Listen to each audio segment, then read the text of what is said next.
Ambifaliana tompo kilasy tompoko vavy no alorana ny arahaba amin'ity talata ity. Ny fandaharana ny zoko no arahanao amin'izao ora sy fotoana izao. Ny fandaharana ny zoko izay hitondrana aminao ny olana eny anivon'ny fiarahamoniny ary ampifandraisana amin'ny zo sy ny lalàna. Arahanao amiko sy ny namana Soava Andriamaritafiky.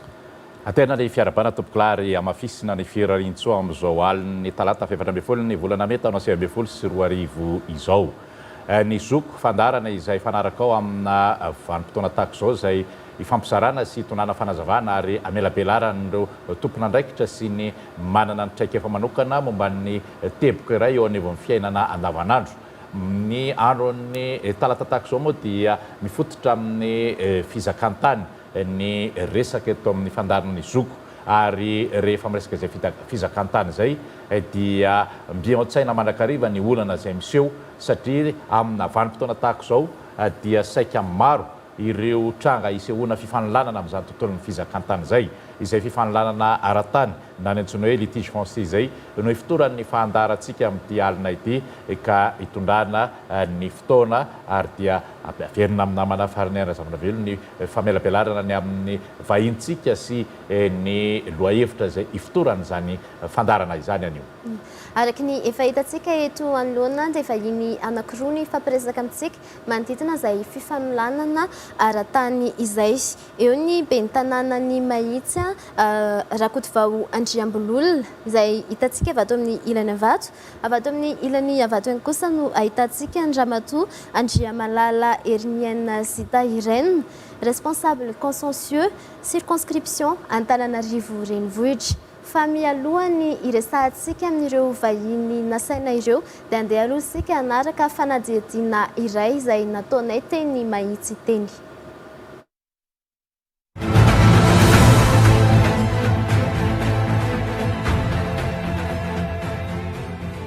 Tokantrano iray teto Mahitsy ihany no nahatratrarinareo fitaovana rehetra very toy ny solosaina nandritra ny fahavakisan'ny BIF na birao ifoto fananantany teto ny 7 Martsa lasa teo. Na izany aza, tsy mbola hitatra amin'izao ireo karatany rehetra sy ny antota taratasy amin'ny fokotany iray ao anatin'ny komunina Mahitsy izay niaraka very tamin'ny fotoana io. Noho izany, nambarana avy ao anivon'ny komunina fa mifono ambadika fa tsy fangalarana tsotra no seho teto Mahitsy. Rehefa vaky moa le izy dia mandeha ny resaky ny olona hoe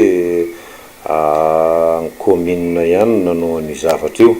Rehefa nandeha nefa mifanadihadiana dia misaotra an'Andriamanitra fa dia tratra soamantsara ny olona namaky azy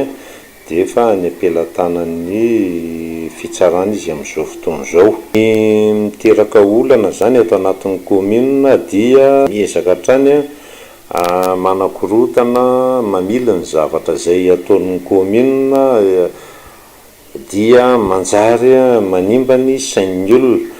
Ankoatr'izay tsy filaminan-tanan'izay, misy ihany koa ireo olombitsy izay minity anakorotana ny komunina eto Mahitsy ka manelitsao momba ny famarotana kianja filalaovam-baolina iray eto an-toerana. No amafisany teto amin'ny komunina ihany koa fa tsy marina velively zany. Ny hoe momba ny hoe terrain amidy dia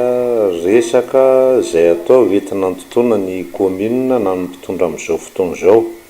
Marina misy projet naika ho ataon'ny komunina ampidirana station d'essence galana teto amin'ny tanànan'ny Mahitsy dia izay no nararotina ny lazaina fa namidy ny terrain amin'ny Mahitsy. Porofo zany amin'izao fotoana izao dia io ny terrain milamina tsara. Terrain moa no niezaka nataon'ny komunina zany dia efa voafefy izy hatramin'izao efa nandeha ny fambolena amin'ny bozaka, misy ny vestiaire sy ny sisa efa voajary tsara zany zao ny antony mbola tsy ampiasaina azy mbola tsy nahazo fototra tsara ny bozaka izay nambolena fa dia ao soamatsara ny terrain Mahitsy fa tsy nisy ny varotra na namidy zany. Efa mizotra tsakany sy andavany amin'izao fotoana izao ireo raharaha sy fikarakarana taratasy eto Mahitsy.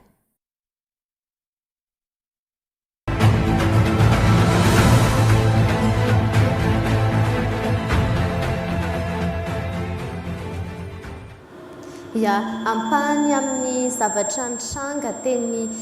Mahitsy ihany moa iny noentina tao anatin'ny fanajadiana toy iny fa raha ny tatitra avy eny amin'ny vahoaka ihany koa izay itojiako ato amin'ny Andriamatoa ben'ny tanàna dia isan'ny hoe zavatra nitranga tamin'iny fotoana izay nisiny izay olana teny an'izay koa amin'izay hoe resaka fahavakisan'izay isan'ny tarainan'ny olona amin'izao fotoana izao hoe misy ny fotodrafitrasa izay atao eny an-toerana amin'ilay resaka fanamboarana lalana ary isan'ny mampitebiteby ny olona amin'izao fotoana izao ny fisiany izay hoe nisy ny fahavakisan'ny BIF ary manara hoe olona amin'ny resaka antota-taratasy satria mbola misy amin'izy ireo no tsy nahazo an'izay resaka fanonerana izay amin'izao fotoana nefa nisy ny fahavakisan'ny BIF iny manahoana izany ho fipetraky ny antota-taratasy ahafahan'ireo olom-pirenen'ireo misitraka an'izay fanonerana ho an'ny tany izay ary aiza ho aiza ihany koa fanaraha-mason'ny commune izay resaka fotodrafitrasa izay. Ny tamin'ny fahavakisan'ny BIF zany dia nisy taratasy apahany izay very tany amin'ny fokontany n'Ambohimandray fa ny teny amin'ny fokontany n'Antandrokomby dia tsy nisy ny taratasy very teny fa voapetraka ara-dalàna tsara ny momban'izay tota-taratasy izay tsisy tokony ahin'ny olona mifaritra izay anaovana ny lalan'ny atody iny zany hatramin'izao fa dia milamina tsara ny taratasy zareo fa ny apahany very tamin'ny trano vaky dia tany amin'ny fokontany n'Ambohimandray tany nisy taratasy very ny apahany ihany zany fa tsy izy rehetra mivery tamin'io fotoana io. Isan'ny tarainan'ny olona izay resaka fanonerana izay manahoana fanaraha-maso ataon'ny commune amin'ny resaka fanonerana? Ny amin'ny fanonerana zany amin'izao fotoana izao dia mbola tsisy izay fa ny piquet no napetraka dia rehefa voapetraka ilay piquet zany dia izay vao mifanantona ny commission mijery ny andoavana ny domazin'ilay olona zany fa mbola tsisy zavatra rava zany hatramin'izao fa mbola eo an-dalana fikarakarana an'izay ny commune sy ny sinoa izay vao afaka mikitika ilay tanin'olona fa tsisy zavatra ravaravana amin'izao zany fa tsy maintsy misy ny marimaritra iraisana andoavana anonerina ilay zavatr'olona hosimbana na horavana. Isan'ny manitikitika ihany koa amin'ny resaka fananganana fotodrafitrasa toy ireny monsieur le maire hoe tsy misy ve ny sary mirakitra ny fanajariana eo amin'ny toerana anankiray satria mazana rehefa misy fotodrafitrasa ohatran'ireny dia na ny tanimbary na ny trano izay efa honenan'ny olona foana nanaovana fotodrafitrasa manareo amin'ny commune Mahitsy misy ve ny sary efa mipetraka momba ny fanajariana?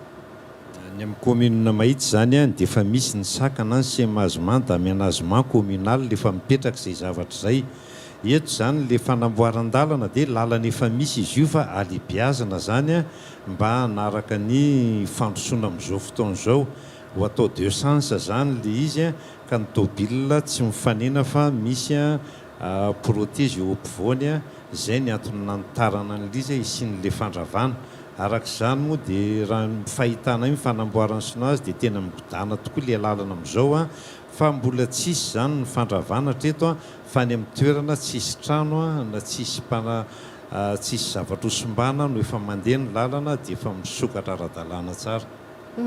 Hitotika ato amin'ny avy eo anivo ny responsable consciencieux ny circonscription Antananarivo renivohitra resaka an'izay hoe resaka fanajariana izay tsika rehefa manahoana moa zany ny toerana anankiray no atao hoe no hajariana inona ny fepetra ahafahan'ny olona milaza fa rehefa no hajariana io toerana io dia misoratra aminazy na azony angatahana ho azy manokana? Voalohany dia miarahaba antsika rehetra eto amin'ny plateau an'ny point de droit amin'izao alina izao dia miarahaba ihany koa antsika rehetra izay manjo ny fahitalavitra viva amin'izao alina izao. Raisiko avy hatrany ilay fanontaniana voalohany hoe rehefa inona ny tany anankiray no azo lazaina hoe misy fanajariana. Ny tany iray zany misy fanajariana dia rehefa misy fanamboarana nataon'ny olona iray eo amin'ny tany anankiray. Tsy voatery hoe fanorenana trano izy io fa arakaraka ny satan'ilay tany zany. Raha ohatra raisitsika ny any amin'ny tontolo ambanivohitra, any amin'ny tontolo ambanivohitra dia matetika fambolena izay fanajariana izay. Raha eto amin'ny tontolo andrenivohitra moa dia mazana izy io dia fanorenana trano na fotodrafitrasa hafa ihany koa. Amin'izay fotoan'izay zany no ny tany iray no lazaintsika hoe nohajariana izy amin'izay fotoan'izay fa raha mbola tany foana izy io dia tsy afaka lazaintsika hoe misy fanajariana eo satria arak'izay filazana hoe tany foana zay a dia tsy misy zany fanajariana natao aloha teo amin'ilay tany. Manarak'izay a mahakasika an'ilay hoe rehefa inona ny olona iray no hoe tompon'ilay tany misoratra amin'ilay tany na hoe azony angatahana ilay tany. Ny tany a tsara fantaritsika fa misy sata maromaro izy io. Tsy voatery ny tany rehetra akory no hoe azo angatahiny fa misy fepetra apetraky ny lalàna hatrany hatrany. Raha ohatra ka tany mpanjakana no resahana dia misy fepetra izay azo angatahana izay angatahantsika eny amin'ny sampandrarano fananantany. Raha ohatra ka hoe tanin'olotsotra tsy vita titra zany dia mandeha tsika manantona ny BIF manantona mangataka an'izay tany izay dia misy fepetra maromaro arahana. Raha ohatra nefa tany misoratra amin'olotsotra zany izy io dia amin'izay fotoan'izay isika dia manantona eny amin'ny fitsarana mangataka ilay atao hoe prescription acquisitive. Misy marobe izy io fa arakarak'ilay toetra n'ilay tany zany no ahafahan'ny olona iray misitraka an'izay hoe fangatahana ny tany anankiray izay mba ho tompo-tany. Raisitsika ilay tany izay mbola tsy vita titra kanefa efa fantatra hoe misy tompony io ary misy ihany koa ireo olona manajary satria izay matetika no hitrangan'ny olona hitrangan'ny olana eny anivon'ny commune eny hoe misy izay efa fantatra hatrany am-piandohana fa tompony io tany io kanefa kosa aty aoriana misy olona manajary. Manahoana izany ho fanaraha-maso ataon'ny commune mialohan'ny hanomezana ilay karatany ho an'ny olona anankiray iza mijerena ilay olona nilaza ho tompony teo aloha ve sa ny resaka fanajariana no tena mitondra azy? Ny olona zany hatramin'ny nahatongavan'ny BIF teo Mahitsy moa dia misy mifanentanana hatrany hatrany hikarakarany taratasy taniny ilay olona. Rehefa manajary izy zany ka tsisy mpanelingely ao anatin'ny 2-3 taona dia efa afaka manao ny atota taratasiny. Ny ataony moa voalohany amin'izay zany dia maka ilay taratasy fanajariana eny anivon'ny fokotany dia misy vavolombelona efatra eo manamarina hoe nanajary tokoa dia amen'ny fokotany an'ilay olona nanajary zay avy eo indray mankeny anivon'ny commune izy eny amin'ny BIF manao ny taratasy fangatahana mampiditra azy ao amin'ny BIF. Dia rehefa vita zany zay dia mandeha amin'izay ny peta-drindrina dia mandeha ny reconnaissance. Ka rehefa vita ny reconnaissance nisy mpanohana izy zany dia mijanona eo aloha ny raharaha miakatra le hoe sentence arbitrale. Rehefa tsisy mpanohana le izy dia afaka 20 andro eo dia efa azo avoaka ny karatanin'le olona. Zany io zany dia efa fomba ankiray nataon'ny fanjakana hanamorana ny fanaovana ny taratasy izay eny ambanivohitra zay raha tokony ataon'ny ministera amin'ny fanajariana ny tany dia nomena fahefana zany ny commune na afaka manao an'izay zavatra izay. Manahoana raha hoe tsy tamin'ny fotoana satria laza ianao teo hoe manandro n'ilay hipetrahany taratasy fampilazana hoe misy mangataka ty tany ity. Raha ao aorianan'izay vao mahita ilay olona ohatra hoe rehefa tonga tsy amin'ny fanaovana titra dia manahoana ny fandraisan'ny commune an'izay indray hoe mbola misy révision ve zany sa hoe rehefa lasa ny karatany dia tonga dia lasa ny avy hatrany fa tsy misy tsony ny fandiniana hoe ty olona ity no tompony ary manana ny tota-taratasy ohatra hoe fandovana na ihany koa hoe taratasy fifampivarotana izay nahafahany nahazo an'iny tany iny. Rehefa ara-dalàna matoa zany mivoaka ny karatany hatreto dia ara-dalàna ny tota-taratasy ny kara misy milaza ho tompony iray manao opposition aty aoriana dia maneny anivon'ny tribunal izy no mangataka izy zany andravany ny karatany any amin'ny alalan'ny tribunal dia rehefa mivaly ny tribunal mahita hoe ravanity karatany ity no izao antony izao hoe nisy tokoa le tompony teo aloha fa ty olona ty no tsy ara-dalàna. Zany hoe tsy azon'ny commune natao tsony zany manafoana ny fifahalalana no nametraka an'le karatany fa ny tribunal indray no afaka mamoana le karatany aty afara raha misy ny olana. Eo amin'ilay fanohanana arak'ilay nambaranao teo rehefa mipetraka zany le peta-drindrina mampafantatra ny be sy ny maro. Iza ny manana zoanohana tsy maintsy le olona izay mety hoe tompony ve nandray le tompony raha misy mety tsy eto toerana fa any ampitan'ny ranomasina ny mpifanolo-bodirindrina amin'ilay tany ve na ny fokon'olona ve afaka mametraka an'izay fanohanana izay sa tsy maintsy le olona manana n'le taratasy fizakamanana an'le tany tsy fantatry izay amaly an'izay nareo mianaka.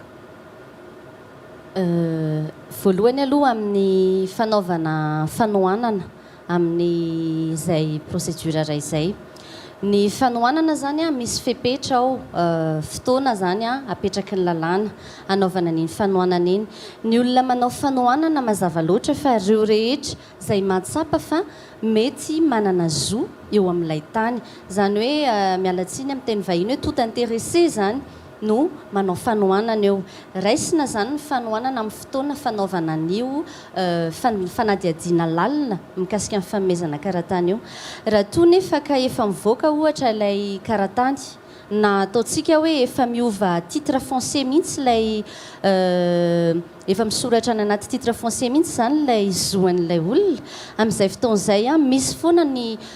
voie de recours omen'ny lalàna satria tsara marihana fa Madagasikara zany dia mbola ny sehatra ny fananantany dia voafehin'ny lalàna tsara eto Madagasikara dia hoentina eny anivon'ny fitsarana zany io a izay manana intérêt a ampiakatra ny ora raha io eny amin'ny fitsarana. Raha toa moa ka any ampitan-dranomasina izy a amin'ny fotoana izay ahafantarany azy izy a mbola misy voie de recours afaka misokatra ho azy foana eny anivon'ny fitsarana dia amin'izay fotoan'izay zany dia ny fitsarana indray no misahana ny fandravonana ny mety ady mahakasika ilay tany. Amin'ny vanim-potoana tahaka ireny koa moa zany zavatra tsy azo atonoina dia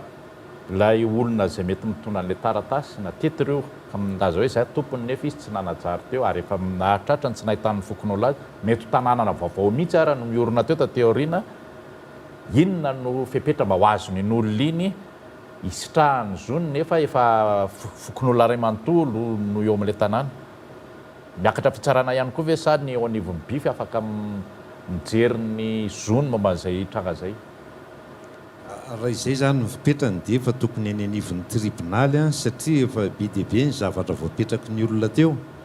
dia tsy mahavahan'izay intsony zany ny commune satria ny azon'ny commune atao zany a raha mbola ao anatin'le reconnaissance le izy a dia mitranga ny olana zany a dia ny filan-kevitra communal moa no napetraky ny lalàna amazy olana izay dia ny filan-kevitra zany a ny teny hoe araky ny atota taratasy hitany hoe raha koto any tompony araky ny taratasy na arabe ary iny zany a ny dididy ara-dalàna ohatrany hoe any amin'ny première instance ny iny didy avoakany iny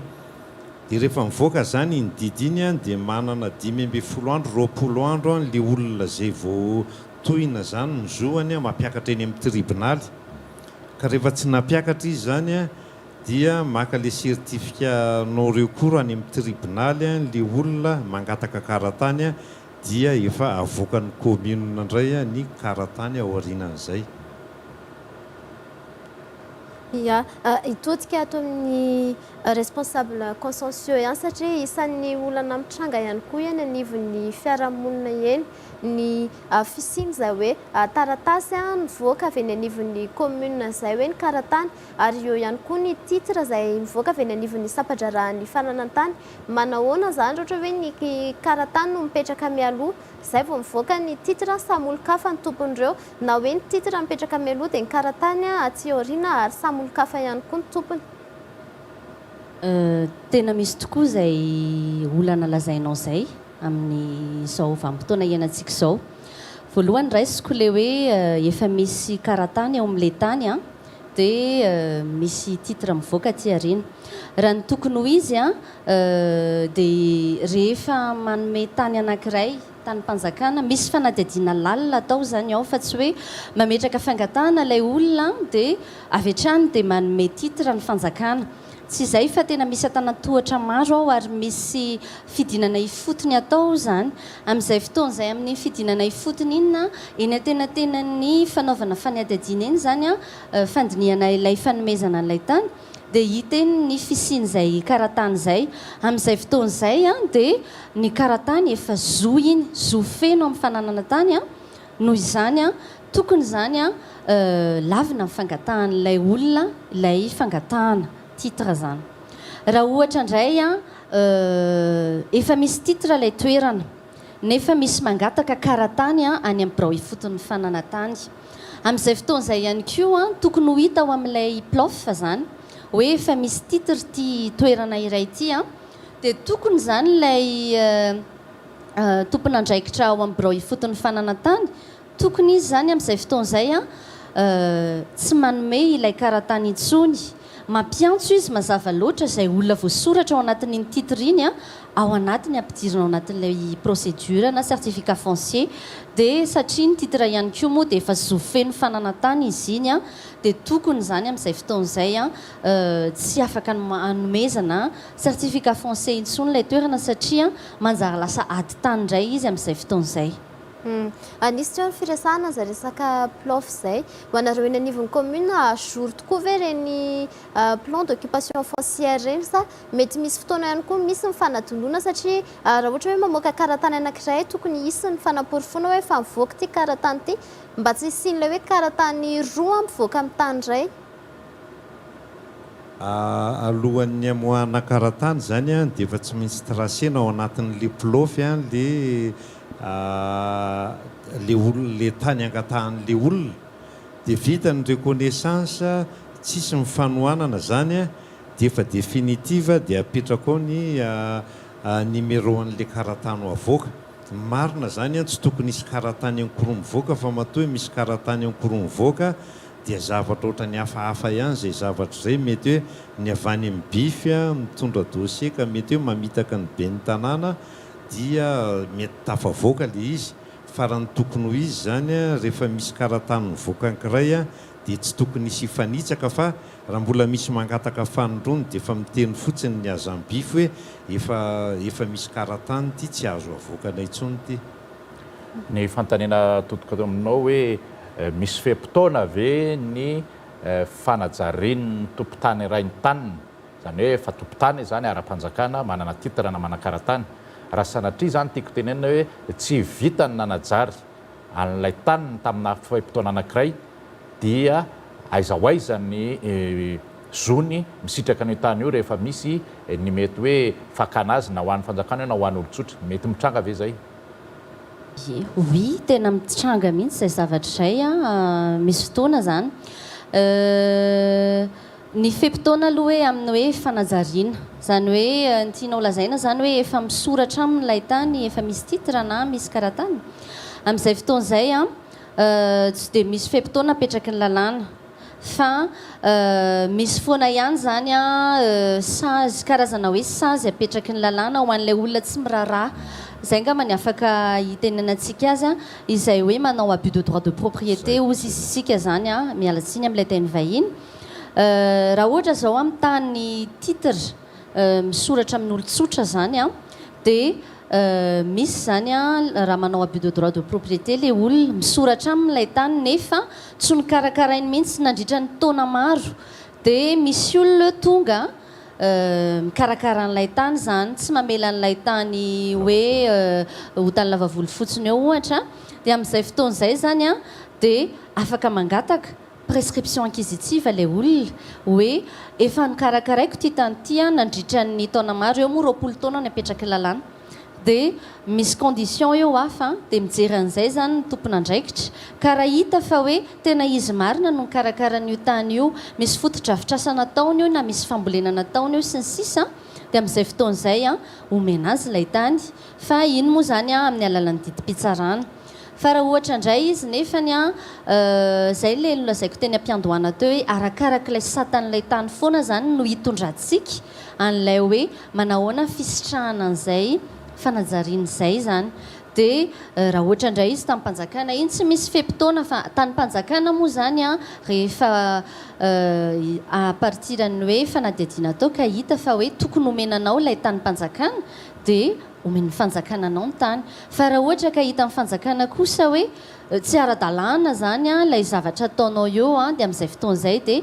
lavin'ny fanjakana ilay fangatahanao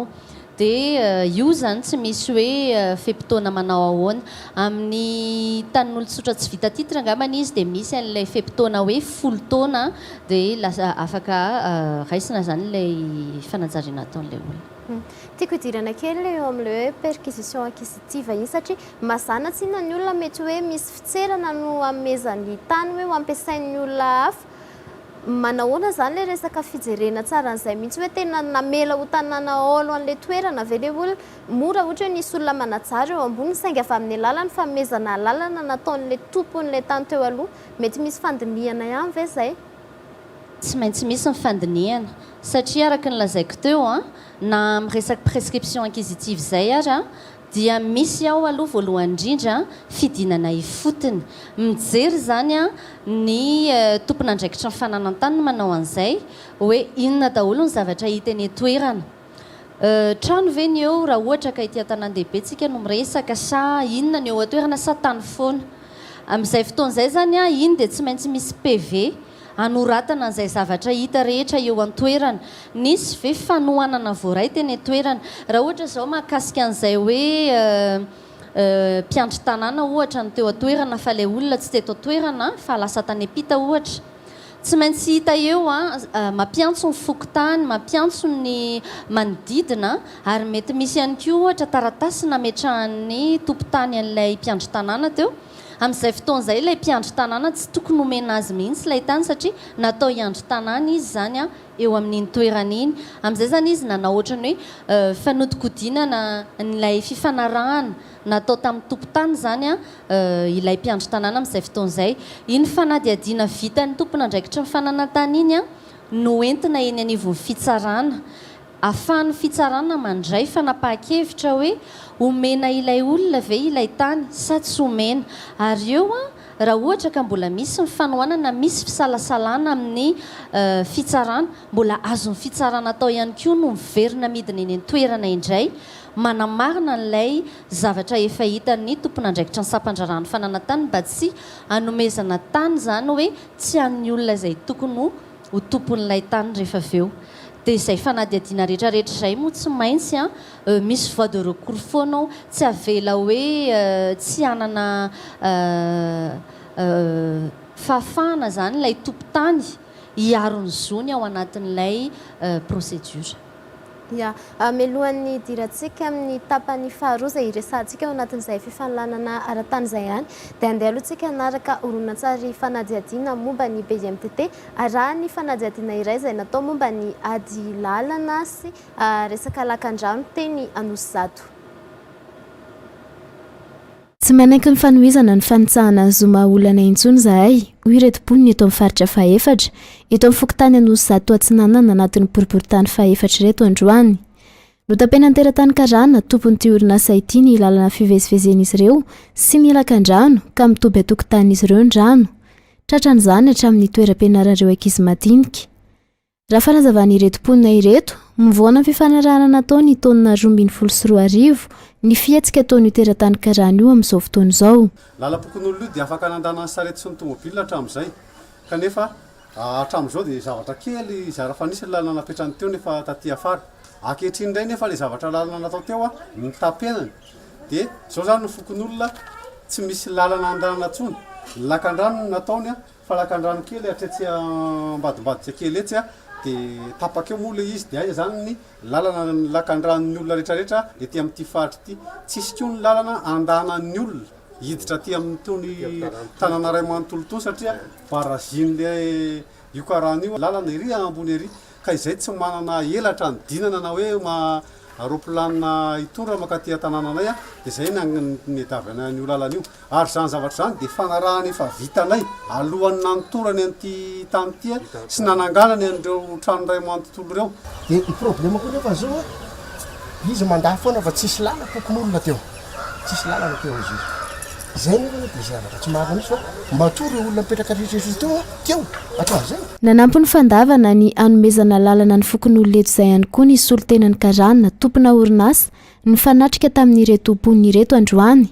nambarany fa tanimbary no teto no totofan'ireo karana ka tsy tokony hisy ny fitakiana lalana ho an'ireo fokon'olona Tany voalohany zany dia namena lalana le olona satria mbola tsisy ninona teo fa noho ny efa tapa-kevitra izy zany hoe ampiasan'le anao le projet amin'izay dia nanjary nisy fefio dia io foana moa ny olana tsy voalohany ange olana io efa maromaro dia izay ny antony anazy namefy anazy araka ty fifanarahana ahitana ny anarana sy ny sonian'ny rotonta teo anatrehan'ny solotena mpanjakana ity anefa izay ahitana teboka efatra dia anjaran'ilay teratany karana tompona orinasa no mamela lalana ho an'ny fokon'olona sy manamboatra ny lakan-drano. Fepetra izay voafaritra anatin'ny lalàna rahateo ny tsy fahazona manangana fotodrafitrasa amin'ny toerana misy ny lalam-bahoaka na lalankely na arabe sy ny lakan-drano. Mbola eo ampandiniana ny antotan-taratasy nahazoan'ireto teratany karana ireto alalana amin'ny fanorenana ny eo anivon'ny boriboritany fahaefatra sy ny komina Antananarivo renivohitra raha ny fanazavany ny mponina teto.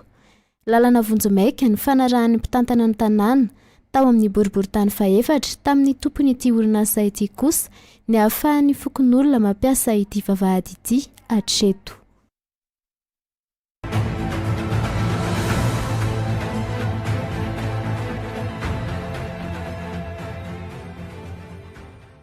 Tsy manaiky ny fanohizana ny fanitsahana zoma olana intsony zahay hoy reto-poniny eto.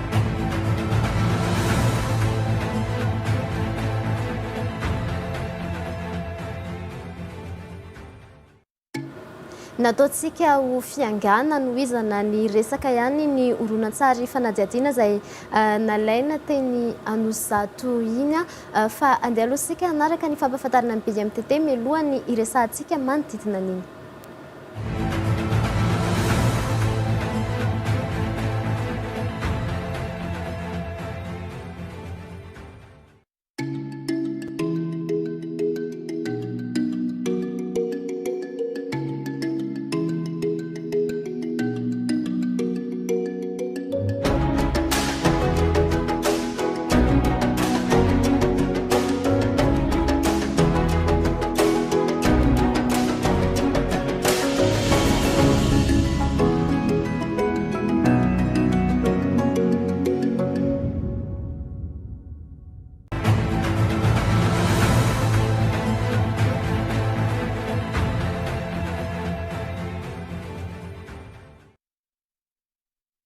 Araka ny efa nambara teo dia ataontsika ho fiangana ihany ny olana an'seo teny Anozato iny amin'izay hoe resaka fanorenana fotodrafitrasa eny anivon'ny komuna izay indrindra no itodiako ato amin'ny ben'ny tanànan'ny Mahitsy hoe manahoana moa zany procédure amin'ny fanomezanareo taratasy fahazon-dalana manorina na trano na fotodrafitrasa satria ohatry ny tranga atao anatin'ny fanadihadiana izao misy ny fanampenana lalana na hatramin'ny lakan-drano mihitsy ary manahoana fandraisanareo an'izay fepetra izay? Ny fepetra raisina moa zany vao afaka manome permis ny commune dia misy ny vidinany eny fotony. Mijery voalohany aloha ny atotan-taratasy ananan'ilay olona mangataka zany hoe inony hoe manana karatany izy ve na manana titre na lovan'ilay toerana zay vao afaka manome an'izay dia mijery hoe sao dia misy lalana voatapina na lakan-drano ohatran'ireny misy mifanadira rehefa hita tsara mazava zany hoe tsisy zavatra mety hotohana zany ao anatin'ilay fiarahamonina dia avoaka. Manarak'izay moa raha zavatra sarotsarotra zany ilay izy dia efa misy zao ny aménagement des territoires ao anatin'ny district Anambohidratrimo zany dia alefa mandalo any ilay dossier dia ry zareo no mijery ilay point technique rehetrarehetra dia mamoaka ny permis fa ny ataon'ny commune zany mandefa ilay dossier any amin'ny zareo dia izy no manome ilay permis avy eo rehefa hitany hoe ara-dalàna ny tokony anaovan'ilay olona ilay fotodrafitrasa izay tokony ho ataony. Manahoana ny eo amin'izay resaka lalana sy lakan-drano izay azon'ny olona atao ve ny manorina fotodrafitrasa amin'ireny toerana ireny? Raha mahakasika ny lakan-drano sy ny lalana aloha dia efa hitantsika ao anatin'ny lalàna fa izy ireny dia natao fananana iombonan'ny tsika rehetra zany zany ao anatin'ny domaine public zany izy ireny. Amin'ny maha domaine public anan'izay dia tokony zany tsy hanaovantsika fanorenana ilay izy fa natao ampiasain'ny olona rehetra. Fa tsara ihany nefa ny mametraka hoe efa teo lakan-drano efa nisy teo foana ve ilay izy lalana tena nisy teo foana sa lalana natao napetraka satria ny tompon-tany ohatra tsy namefy ny tany tsy mbola nikarakara teo dia natao fanitsin-dalana fotsiny ilay izy zany. Zany rehetrarehetra zany mila jerena daholo ao anatin'ny fandiniana ny toejava misy tahaka ireny. manao hoana-ndray raha ohatra ka hoe misy olona anankiray mahazo ny tany avy ao amin'ny ilany roan'ny lalana izay lalana efa nisy nampiasain'ny sarambabem-bahoaka teny kanefa teoriana ohatra azo ilay tany anankiroa izay mifanila amin'iny lalana iny azo ny atao ve ny mamefy an'iny lalana iny sa tsy maintsy misy ny fifanarahana amin'ny fokon'olona izay miara-mitoetra amin'ny zareo isika moa zany a miara-miaina amin'ny vahoaka rehetra misy ihany koa nefa ny lalàna eo an-daniny raha ohatra ilay tany ilay lalana zany tafiditra ao anatin'ny titran'ilay olona ohatra na ny faritry ny tanin'ilay olona izay ananany zo tanteraka misoratra aminy raha ny tokony ho izy raha ny ala-dalàna dia izy io dia fananany nefa tsy afaka hoe hofefena tsy andeha anidina arak'ilay lazainy tamin'ny fanadihadiana teo ilay olona zany hoe aiza ny lalana lehany mba azahoany ny chemin public na ny route izay eo tokony hifaneraseran'ny sarababem-bahoaka amin'izay fotoan'izay dia tokony amin'ny lalana ilay olona manana an'ilay tany a manoloana manakaiky an'ilay lalana zany zay le ataontsika hoe servitude de passage tsy afaka fefetsika mihitsy zany ny fifamezivezen'ny olona rehetra izay manana tany aty aoriana fa le tany eto aloha dia tokony amin'ny foana nefa ny lalàna dia mametraka foana ihany hoe tsy amin'izay toerana hitiavantsika azy no ametrahana an'izay lalana izay fa any amin'izay toerana tsy dia tena hoe mampisy dommage be loatra n'ilay olona manome lalana satria manome servitude omeny io dia any amin'izay toerana moins dommageable ozy izy ny lalàna zany tsy afaka hoe ataontsika mamakivaky eo ampivoan'ilay terrain ohatra satria amin'izay fotoan'izay dia tena potika ilay zoan'ilay tompotany fa mba ataontsika aty amin'ny sisiny fa nefa tsy maintsy manome lalana kosa izy raha ohatra ka hoe izy ny eo anoloana mibahana ny fandehanan'ny olona rehetra ato aoriana izany rehetra izany dia tsy maintsy azo anaovana fifanarahana foana raha sendra tsy totosa moa fifanarahana dia hoentiny any anivon'ny fitsarana ny raharaha fa tsy maintsy manome servitude de passage foana izay olona manana tany eo anoloana zany ka tsy afaka mamela ny ato aoriana amin'ny lalana misy ve mifepetra apetraky ny lalàna hoe tsy maintsy manome tany mirefy izao raha ohatra ka mipetraka manamorona ny lalana ny fepetra aloha dia tsy dia tena misy hoe ao anatin'ny lalàna e fa iny zany arakaraka ny raha ohatra ka hoe taratasy ara-pirala iny zany hoe amiable ilay zavatra dia amin'izay fotoan'izay dia izay fifanarahany zareo eo raha toa nefa ka hoe ny anivon'ny fitsarana zany no mandeha ny raharaha amin'izay fotoan'izay ny fitsarana zany no mandinika indray hoe misy fiarakodia mandalo ohatra ve eto inona ilay mandeha eo olombelona ve ilay mandeha eo sa arak'ilay hita teo zao dia hoe misy sarety mifamezivezy eo zany rehetrarehetra zany zany dia tsy maintsy raisina daholy ao anatin'ny fanomezana an'ilay izy zany zany ny azo ataontsika hoe fepetra isika tsy maintsy miaina zany jerena foana ny resaka sosialim-bahoaka satria tsy afaka ho ataontsika ambanizavatra satria efa tena hoe marobe isika zany amin'izao fotoan'izao mampiasa ny tany rehetrarehetra dia mila jerena daholo ny tombotsoany tsirairay ao anatin'ny fanomezana an'iny zany fa nefa tsy maintsy manaraka ny lalana foana ihany no anaovana an'izay zavatra izay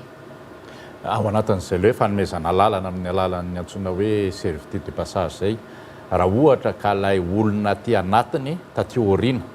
zany hoe efa nisy foto-dravitra samipetraka teo izy aty aoriana vao manangana ary ny azy mety mila mety orinasa lehibe mihitsy ny azy taty aoriana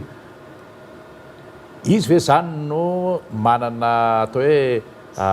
fangatahana tsy maintsy toavina eo amin'ilay hoe fangatahana servitude de passage nefa fantany zao fa olona manatompo le ary efa manangana foto-dravitra zao zany hoe mety tsy azo atao intsony mihitsy mamaky lalana eo amin'ny sehatra iny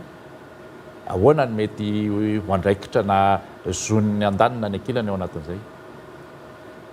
amin'izay lafin'izay aloha zany tsara mariatsika fa na tsy nisy foto-dravitra sara efa teo foana ihany ilay titre na ilay parcelle zany tamin'izay fotoan'izay na tsy nisy foto-dravitra sa mihitsy ara zany teo dia efa nisy foana ilay terrain efa teo foana ny limite tsirairay avin'ilay terrain zany hoe efa tsy nanana lalana foana zany ireo tanireo fa sendra hoe tsy nisy nampiasa fotsiny izy tsy hidirako lalina be satria anjara asan'ny fitsarana moa no tena mitsara an'izay satria manjara lasa mitsabaka ny raharahany fitsarana raha hiditra lalina be fa dia hoe mafisiko foana zany hoe tsy maintsy raha misy olona ao an-tany tsy manana lalana, tsy misy accès mihitsy zany aminazy ahafahany mahazo an'ilay lalana tena tokony ho izy zany hoe ny arabe, dia tokony zany ao omena lalana izy. Fa ny famaritana ny habean'iny zany dia miankina amin'ny fanadiadiana izay atao foana amin'ny zareo roa tota sy amin'ny fitsarana raha toka eny aniva fitsarana ny rara. Ho an'ny eto amin'ny tontolo andrenivohitra ny sin'izay olana izay hoe lalana tsy ahafahana mivezivezana ery, fa isan'ny hita ihany koa eny amin'ny tontolo ambanivohitra eny hoe misy mividy ny tany anankiray izay ny anaty tanimbary ihany koa, ary dia misy mihitsy manao fanotofana manangana fotodrafitrasa eny amin'ireny tany ireny. Aza hoe za fepetra raisiny na ny eny anivon'ny commune na ny eo anivon'ny sampandra fananantany manoloana an'izao hoe ny tany tony ahoana ny ahafahana manorina fotodrafitrasa ary ny tany tony ahoana ny tsy ahafahana manorina fotodrafitrasa toy ireny, satria raha misy ny fanotofana tany anankiray ao anaty tanimbary mety hisy ny tsy ahafahan'ny tany rehetra teoriana ahazo rano. Ny mikasika amin'ny fanotofana tany zany dia misy tokony fanadiadiana atao aloha hoe azo atao ve sa tsy azo atao, satria raha ohatra hoe manakaiky lakan-drano zany dia sahala amin'izany ka tsetsina ny lakan-drano dia hisy tondra-drano zany, dia efa tsy azo atao zany fa matoa le izy atao zany dia mety tsy tokony hisy fitraikany amin'le fambolena na amin'ny fandehanan'ny rano zany ara-dalàna ny taratasin'le olona. Matoa zany le izy hoe mandeha le fanotofana dia efa nisy fanadiadiana melona tao. Momba n'le hoe fanampianana lakan-drano sia dia zavatra tena tonga dia tsy mety, satria hisy fitraikany na any amin'le fambolena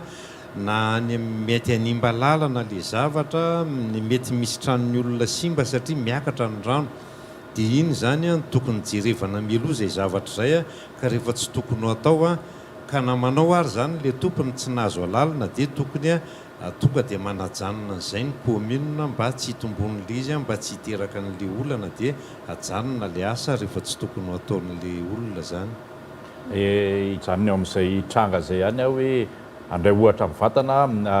toerana maromaro eto amin'ny manodidina Antananarivo, ohatra hoe karana matetika makavelara-tany lehibe amina tanimbary, mety mahazo alalana izy, mety tsy nahazo avy dia totofan'le izy ny eo ampovoany nefa le olona tompon'le tany eo ampovoany tsy namme mihitsy ny varotra, dia ohatran'ny hoe manao atso-jay avy hatrany.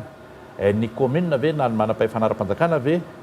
na efa misakana aza ka manao foana izy, manana zova ianareo hitondrana raha eny amin'ny fitsarana amin'izay fotoan'izay, satria hoe sady hoe inona intsony moa ny azony atao fa dia be loha fotsiny le olona.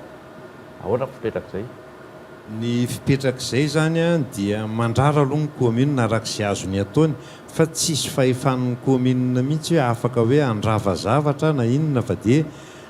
izay no mahatonga ny zavatra ohatran'ireny na efa tsy mamela ary ny commune dia manao foana le olona zany, dia ireny ny fitrangany moa zany hoe misy zavatra tondra-drano tapina ny lalana sahala amin'izay, satria raha marina zany amin'ny fiarahamonina dia tokony ho jerevana foana ny tombontsoa amin'ny be sy ny maro amin'izay zavatra izay, satria raha lakan-drano hoe amin'ny fambolena zany ny tsetsina dia tsisy tokony ilaina le tanimbary rehefa tsisy rano, raha tonga amin'ny fotoam-pambolena ka tsisy rano dia lasa misary le vaoko anatin'le tokony jerevana foana zany, zay ny tokony hisy fanadiadiana mialoha zany zay vao miorina le fotodrafitrasa zay ho atao. Ato amin'ny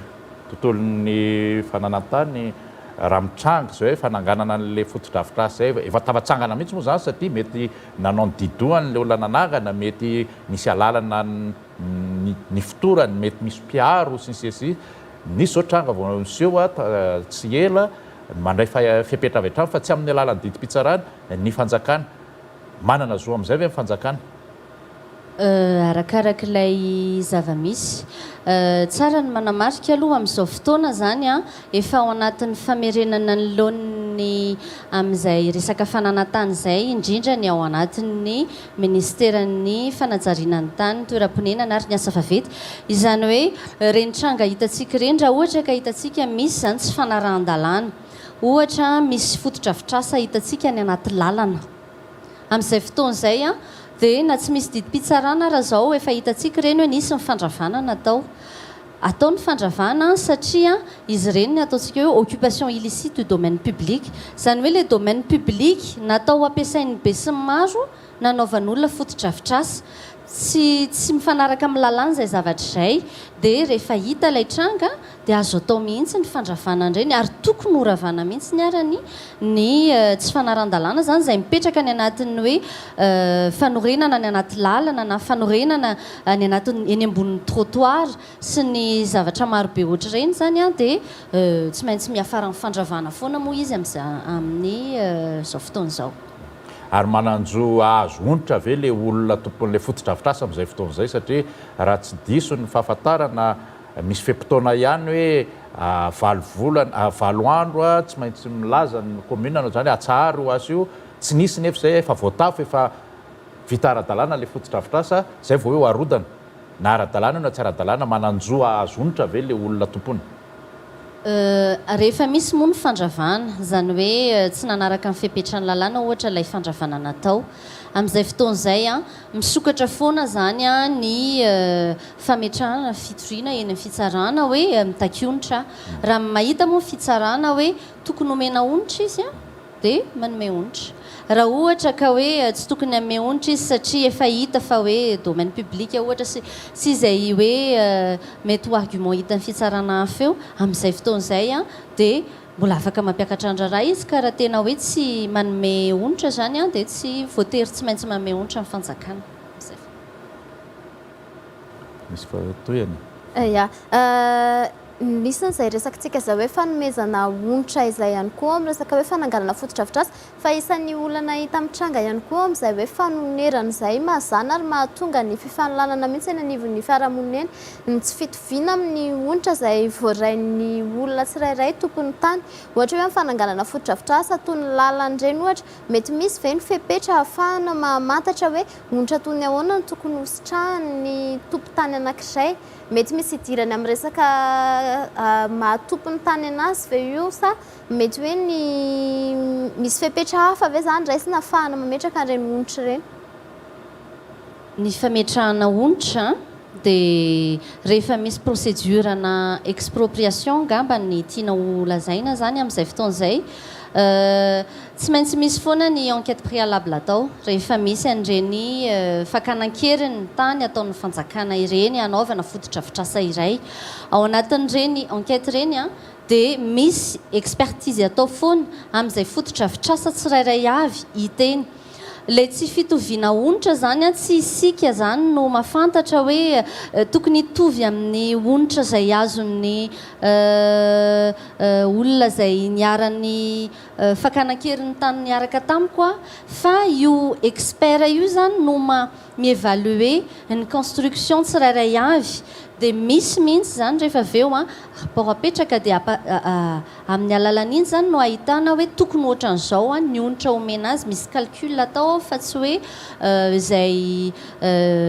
tiany fanjakana onitra omena zany no omena ny olona tsirairay fa tsy maintsy misy foana zany ao a fandraisana an'ireny fotodrafitrasana orin'ireny ary tsara mariana ihany fa ankehitriny zany ny fanjakana tsy mijery fotsiny hoe reny fotodrafitrasa efa vitan'ny olona ireny fa na atao ka hoe mbola tsy manana taratasy tany izy nefa misy efa fotodrafitrasany eo misy trano eo ohatra nefa ho arodan'ny fanjakana tsy jeren'ny fanjakana fotsiny ireny fa tsy maintsy omena onitra foana izy amin'ireny zava-bitany teo ambonin'ilay tany ireny na dia atao ara hoe mbola tsy manana taratasy ara-dalàna ohatra izy teo nefa esoron'ny fanjakana fa anaovana fotodrafitrasa iray izy. Sady itotiako atao monsieur le maire ihany no itorosotsika ihany koa amin'ny famaranana ny fandaharana ilay resaka momba ny lalan'ny atody teo satria nisy ny fanambaranao teny ampiandohan'ny fandaharana hoe ireo tany izay ireo olona izay nanaiky ny fametrahana ilay fotodrafitrasa no anatanterahana ilay fotodrafitrasa amin'izao fotoana izao zany hoe resaka fanitarana zany io iverenantsika satria nisy resaka tao hoe fanalefantsika teny ampiandohany izy hoe raha misy ny hoe tsy faneken'ny ampahany ka ny hoe voatototra ny tany eo amanodidina anazy manahoana ny fanarahanareo maso an'izay satria raha ohatra amin'ny fanitarana lalan'iny mety misy ohatra velara-tany vitsivitsy eo anelanelany no tsy manaiky azy kanefa efa tapina daholo ny lalana eny aloha mety mba misy avy fijerevana ny maha-olona an'ireny olona manao an'ny fiariana eo amin'ny toeran'ireny. Zay zany efa fantatra mialoha mihitsy hoe vao natao io lalana io a dia efa tsy fantatra hoe misy mifandravana tsy maintsy atao rehefa mipetraka mipike ao anatin'izay fotoan'izay zany a dia efa misy mihitsy a ny volana toka amin'ny fanjakana anaovana dommage ho an'ireo olona ireo dia tsy maintsy atao foana zany tsy maintsy jerevana mihitsy a ny zon'le olona amin'ny maha-olona indrindra amin'ny vanim-potoana diavintsika amin'izao a i raha malala fa lafo ny zavatra amin'izao dia manaraka ny vaninandro amin'izao zany anaovana azy ohatra zao ny reny koa ataontsika hoe 10,000 sy ray alina taloha izy 10,000 a dia ohatran'izay koa mety hita zany hoe zao no tokony ho tombam-bidiny dia amin'ny vanim-potoana amin'ny vidiny amin'izao mihitsy no aneran'ny fanjakana le vola tokony menan'le olona fa tsisy hoe avelavela amin'izao satria efa nisy ny budget natokana amin'izay ary vola mino zay efa tokony havitan'le izy tsara mihitsy a satria efa nisy fanadihadiana natao tany aloha hoe reto ny zavatra tokony ravana dia zao ny tombabidy a tokony apetraka amin'ireo dia tsy maintsy misy foana zany ny fanarahana fa ny zon'olona tsy azo hoe tapitapenana fotsiny hoe nasimbasimbana na ravaina hoe totofana dia avela oly izy a dia tsy hojerevana le olona izay mihitsy moa ny adidiny be ny tanàna zany miaro an'ireo olona ireo a miaro ny zon'ireo olona ireo mba hanana ny zo ara-dalàna zany mba hahafahany mividy indray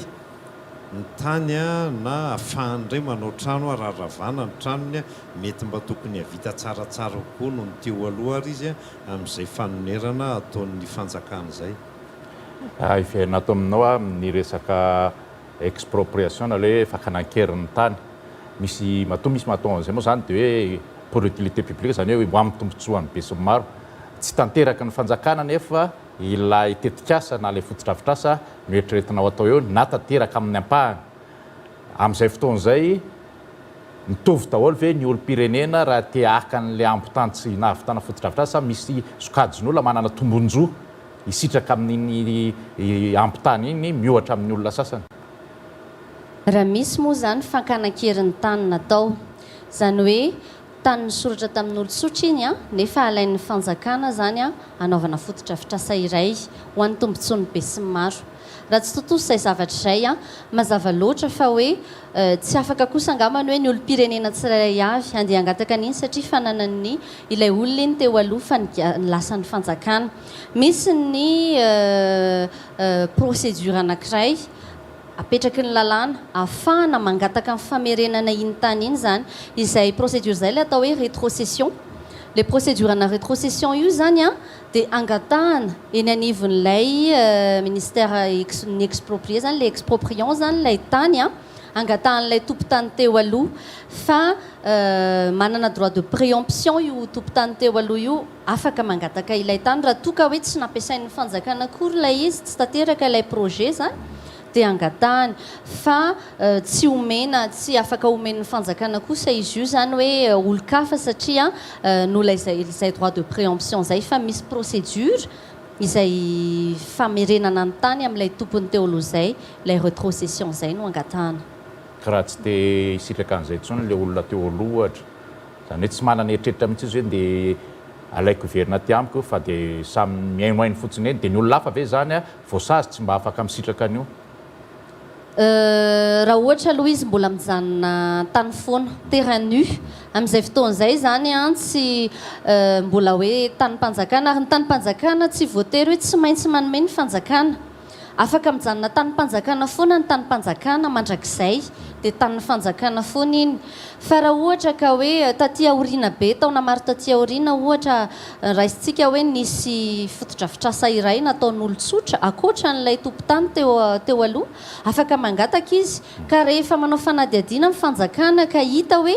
de bonne foi izy nanao an'iny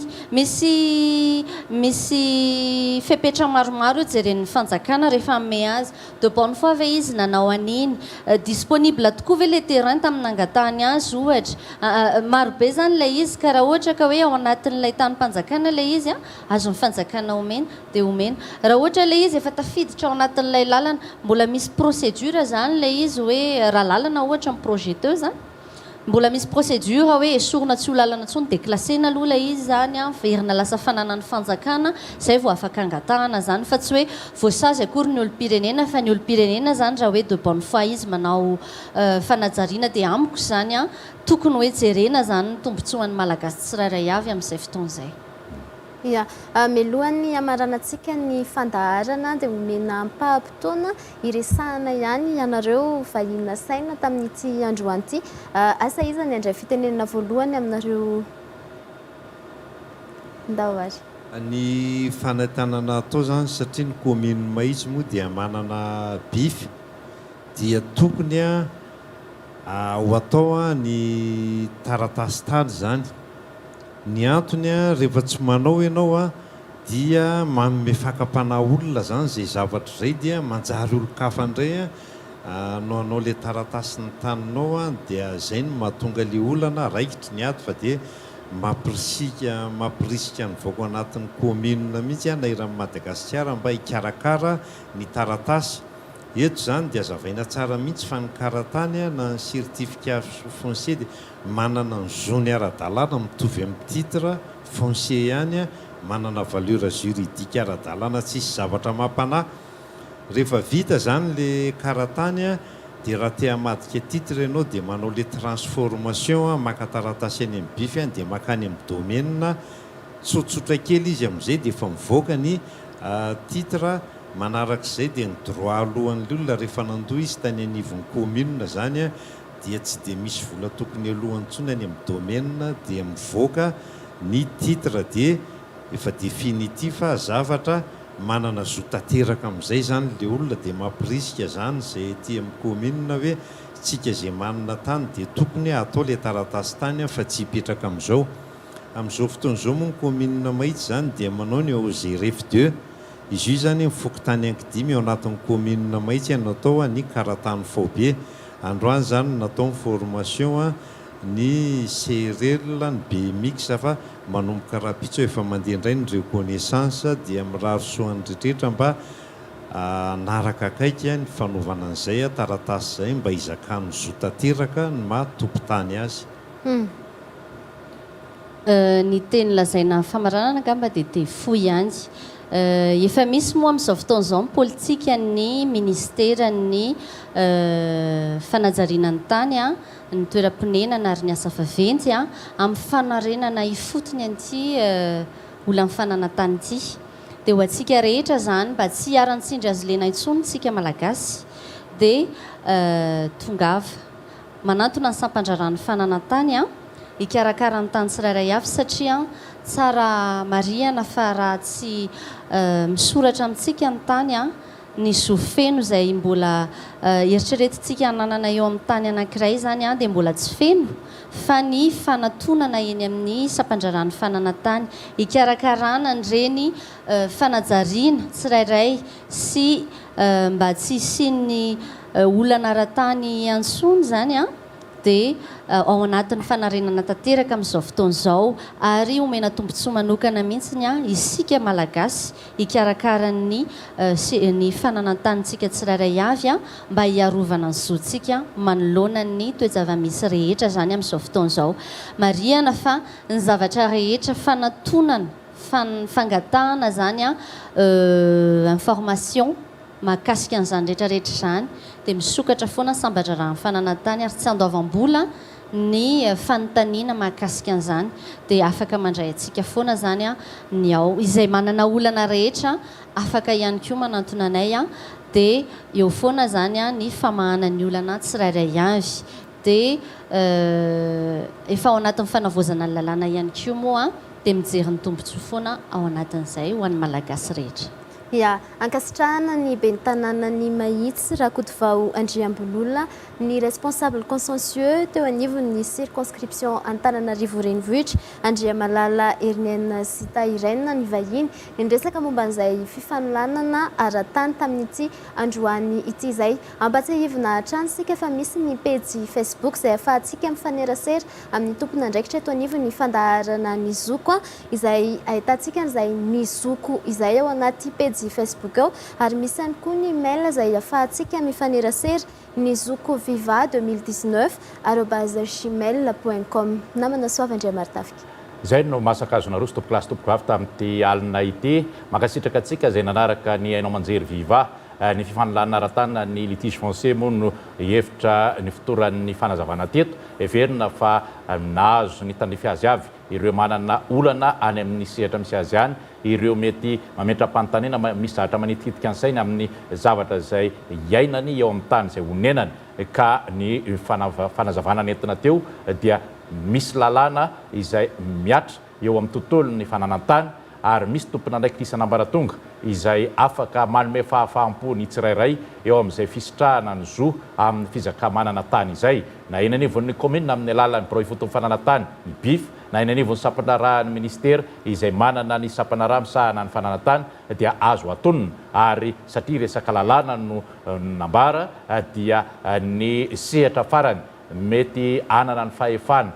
hitady ny marina sy ny rariny dia ny fitsarana midikany zany rehetra zany tsy misy aya natahotra tsy ahafahana mikatsaka ny zo raha toa ka mihevitra ny tsirairay fa manana izay zo tokony isitrahany zay no amaranantsika ny fandarana amin'ity alina ity mametraka ny mandrapita fa mandrapiresaka izay amin'ny alakamisy hoavy tahaka amin'ny hoavy zao indray misoratra